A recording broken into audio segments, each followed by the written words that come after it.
I'd just like to welcome Chantelle. Where's Chantelle? Hi, Chantelle. Can you come over? And Chantelle, I'd also like to welcome her husband, Andrew, who's with us today.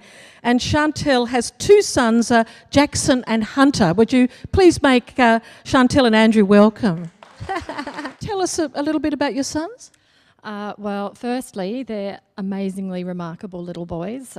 Jackson is 6 and Hunter is 4. They both just happen to live on the quirky autism spectrum. Both of our boys are very high functioning. They're not non-verbal. In fact, they're quite hyper-verbal. I think they might have got their mother's skills there. They have challenges with social difficulties. They do have some language. What does that mean? Give me an example.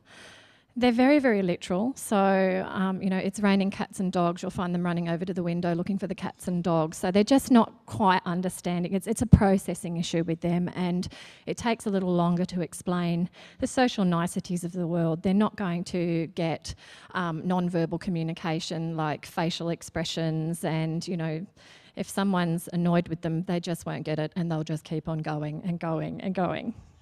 It's expensive having children with special needs, isn't it? Can you give us some sense of additional costs that you face? It's been suggested that each child on the autism spectrum can cost in the vicinity of $30,000. Please correct me if I'm wrong, Chantelle. $30,000 each per year. And we have 2, so you can do the maths. That is quite financially taxing on us. And Chantelle is the full-time carer of our boys.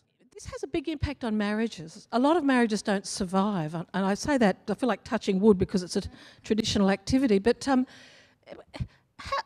do you manage that together to keep the marriage alive while you're facing particular challenges? Have you had to give a tip to new parents? Well, don't do what I did, is my big tip. It has been very challenging on Andrew and I because I donned my cape and became super autism mum, and I became married to autism for the last 4 years. It's what I've done full time. And, Andrew described it recently as he was standing at the station and I was on the autism train, waving, going, come on, catch up. And it just, that was all I did. And, we have had some pretty major struggles and are working on that now. But there is a statistic floating around autism land that 85% of couples with children with autism will result in divorce. So we're going to beat those odds. Does it feel like another planet?